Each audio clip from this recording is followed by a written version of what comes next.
Hi. I'm going to begin this speech with a short personality profile of a zodiac sign. And I'll ask you to try and work out which personality this represents. The personality is that they have a thirst for knowledge and they require constant intellectual stimulation.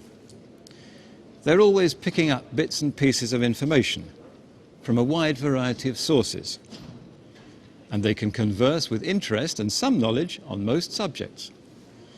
They are communicative and sociable. They are the chatterbox of the zodiac. Okay?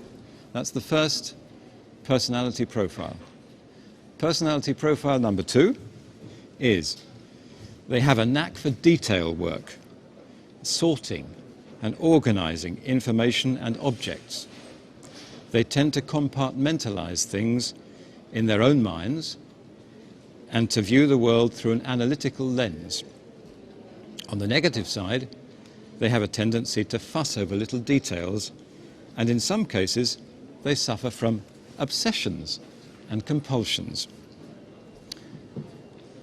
Those are the 2 zodiac signs. And now, if you're still guessing, I'll dispel your doubts, and I'll tell you that the first zodiac sign, the thirst for knowledge, the intellectual stimulation and so on, that is the zodiac sign of interpreters.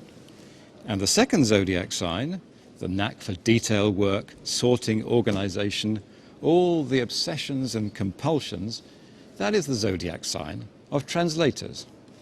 Excuse me, I am an interpreter, and therefore I may be approaching this with a certain amount of prejudice. In reality, of course, the first zodiac sign was Gemini. That happens to be my zodiac sign as well, but that has nothing to do with it.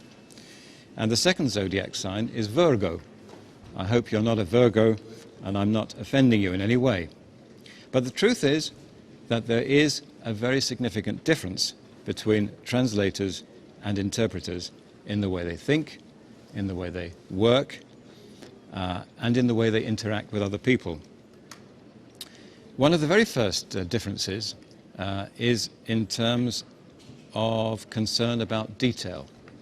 It's very clear that a translator has to know the details of what he is translating. Very often, the texts that a translator is working on have to be turned into law, and therefore it is understandable that they are concerned about detail. Interpreters, on the other hand, have to produce a product very quickly, under pressure. They cannot afford to be concerned with detail. They have to be concerned to get the message across, as we say.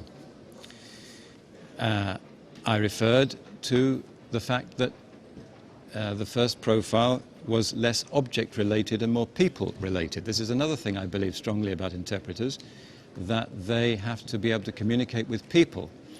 They don't deal in their daily work with objects. A translator, on the other hand, has a lot of very physical objects in their office in front of them. First of all, there's a computer, there's a keyboard that you have to use, there are dictionaries, and there is a text, a physical product.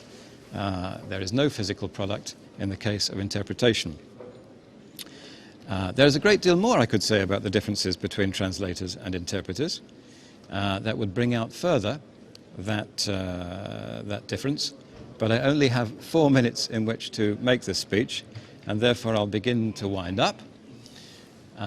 Even though I have presented a rather less favorable picture of translators from my own perspective of an interpreter, I have to say that at the end of the day, interpreters suffer revenge at the hands of translators because, of course, the work of translators survives. The monument to translators are the tablets of the law, the written books of law which are published and which become the statute, in our case, in the member states of the European Union. Whereas the work of interpreters simply evaporates, blows away like autumn leaves. Verba volant, scripta manent, as they say in Latin. Thank you very much.